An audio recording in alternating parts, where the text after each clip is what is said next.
Hello everyone, कैसे हो आप सब। I hope you all are doing great. आशुलिपि पाठशाला में आपका स्वागत है।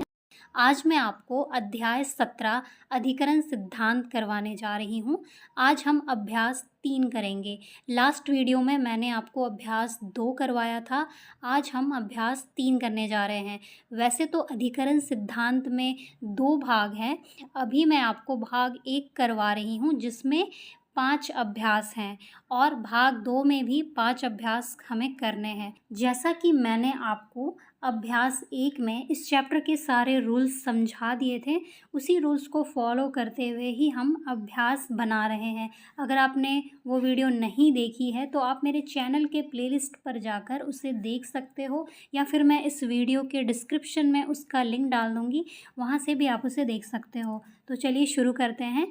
आज हम अभ्यास शुरू करने से पहले संक्षिप्त चिन्ह देखेंगे। तो संक्षिप्त चिन्ह हम किसे कहते हैं? संक्षिप्त चिन्ह हम उसे कहते हैं जिनका पूरा रेखाक्षर लिखना सुगम ना हो, यानी कि आसान ना हो या लिखने में काफ़ी समय लगता हो, तो उस शब्द के रेखाक्षर में से मध्य या फिर अंत के रेखाक्षर या भाग छोड़ दिया जाता है और शेष भाग द्वारा व्यक्त किया जाता है। ऐसे भाग को हम संक्षिप्त संकेत या फिर संक्षिप्त चिन्ह कहते हैं। तो संक्षिप्त चिन्ह को आपको याद कर लेना ही बेहतर है, क्योंकि ये हमेशा सेंटेंस में आते रहेंगे और जो भी मैं अभ्यास कराऊंगी उसमें ये हमेशा आएंगे। तो एक एक संक्षिप्त चिन्ह की आपको 5-5 लाइनें करके प्रैक्टिस करनी है। संक्षिप्त चिन्ह और शब्द चिन्ह ये दोनों ही बहुत ही इम्पॉर्टेंट होते हैं।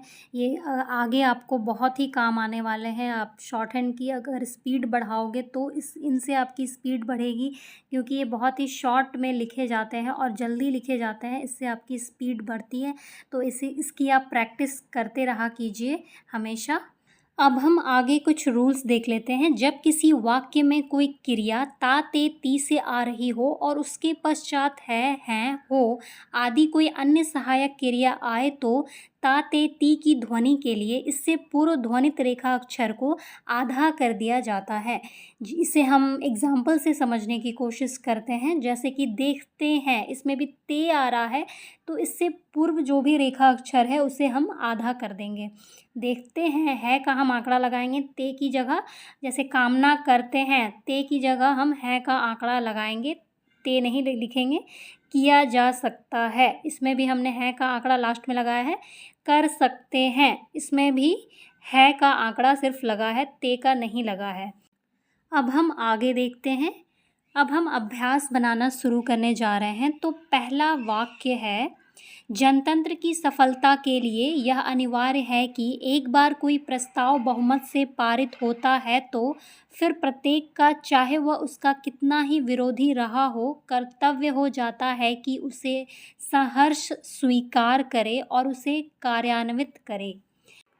तो अब हम इसे लिखना शुरू करते हैं। जनतंत्र की, जनतंत्र संक्षिप्त चिन्ह है, इसे हम लाइन पे लिखेंगे। जनतंत्र की सफलता के लिए एक साथ लिखना है हमें। यह अनिवार्य है कि, अनिवार्य है एक साथ लिखेंगे कि एक बार लाइन के ऊपर कोई प्रस्ताव बहुमत से पारित होता है तो फिर प्रत्येक का, चाहे वह उसका कितना ही विरोधी रहा हो, विरोधी रहा हो, कर्तव्य हो जाता है कि उसे सहर्ष स्वीकार करे और उसे कार्यान्वित करे। पूर्ण विराम। अब हम दूसरा वाक्य देखते हैं, नंबर 2। जिस प्रकार फूलों की सुगंध अपने संपर्क में रहने वाला वस्त्र, जल, तिल और भूमि को भी सुगंधित कर देती है, उसी प्रकार मनुष्य पर भी वातावरण का प्रभाव पड़ता है। पूर्ण विराम। तो चलिए देखते हैं इसे हम किस तरह लिखेंगे। जिस प्रकार एक साथ लिखेंगे हम इसे।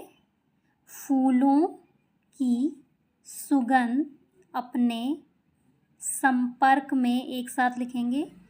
रहने वाला वस्त्र, जल, तिल और भूमि को भी सुगंधित कर देती है, उसी प्रकार मनुष्य पर भी वातावरण का प्रभाव पड़ता है। पूर्ण विराम। अब हम तीसरा वाक्य देखते हैं। नेहरू जी संसार के इतने बड़े व्यक्ति हो गए थे कि वाशिंगटन, मॉस्को, लंदन आदि कोई भी कदम उठाने से पहले यह सोचता था कि इस प्रश्न पर नेहरू की प्रतिक्रिया क्या होगी। सहसा कोई खास काम करने से पहले नेहरू जी का व्यक्तित्व बड़े बड़ों के सामने आ जाता था। नेहरू जी के निर्धन से जैसे कि वह दूसरों के चले जाने पर कहा करते थे, एक खाना खाली हो गया। इतना बड़ा खाना जिसके कारण देश में एक रिक्तता सी काफ़ी समय तक अनुभव होती रहेगी। परंतु उनका यह आदेश हमें याद रखना आवश्यक है कि मुसीबत चाहे कितनी भी बड़ी हो, हम तनिक भी विचलित ना हो और अपनी हिम्मत को संजोए उन्नति के पथ पर कटिबद्ध रहे। नेहरू जी, इसे हम एक साथ लिखेंगे। संसार के एक साथ लिखेंगे। इतने बड़े व्यक्ति हो गए थे, एक साथ लिखेंगे कि वॉशिंगटन, मॉस्को, लंदन आदि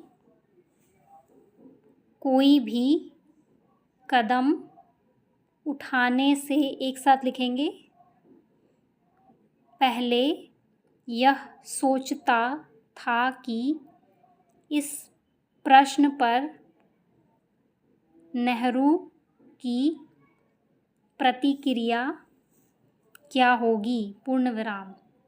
सहसा कोई खास काम करने से पहले नेहरू जी का व्यक्तित्व बड़े बड़ों के सामने आ जाता था। पूर्ण विराम। नेहरू जी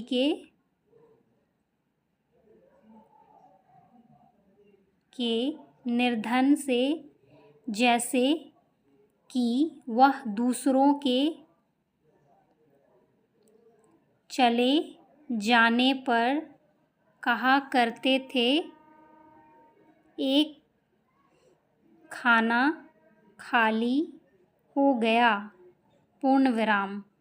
इतना बड़ा खाना जिसके कारण देश में एक रिक्तता सी काफ़ी समय तक अनुभव होती रहेगी।